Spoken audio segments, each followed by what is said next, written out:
Bonjour et bienvenue au Weekly Insights avec John Plassard. La physique quantique est un fantasme depuis plusieurs années et un sujet présent dans plusieurs films de science-fiction. Aujourd'hui, ce concept assez vague pour le commun des mortels devient un véritable thème d'investissement depuis que de très grands groupes s'y intéressent et que la course à la rapidité est lancée.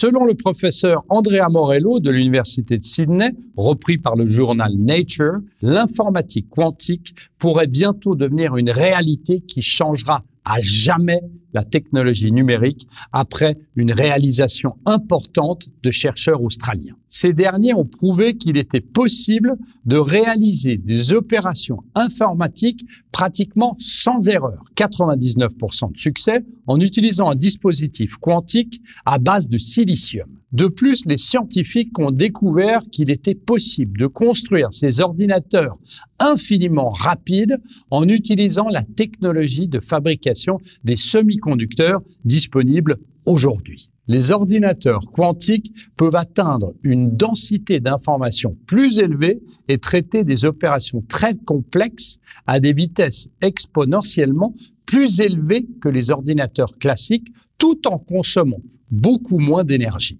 On pense que l'informatique quantique aura un impact énorme sur des domaines tels que la logistique, les affaires militaires, les produits pharmaceutiques, dont la conception et la découverte de médicaments, l'aérospatiale dans la conception, les services publics dans la fusion nucléaire, la modernisation financière, les produits chimiques dans la conception de polymères, l'intelligence artificielle évidemment, la cybersécurité, la détection des erreurs, la big data et les biens d'équipement, en particulier la fabrication numérique. L'annonce du professeur Andrea Morello, selon laquelle l'informatique quantique pourrait bientôt devenir une réalité qui changera à jamais la technologie numérique, ne doit surtout pas être pris à la légère. C'est effectivement un thème à côté duquel on ne pourra pas passer ces prochains mois et ces prochaines années.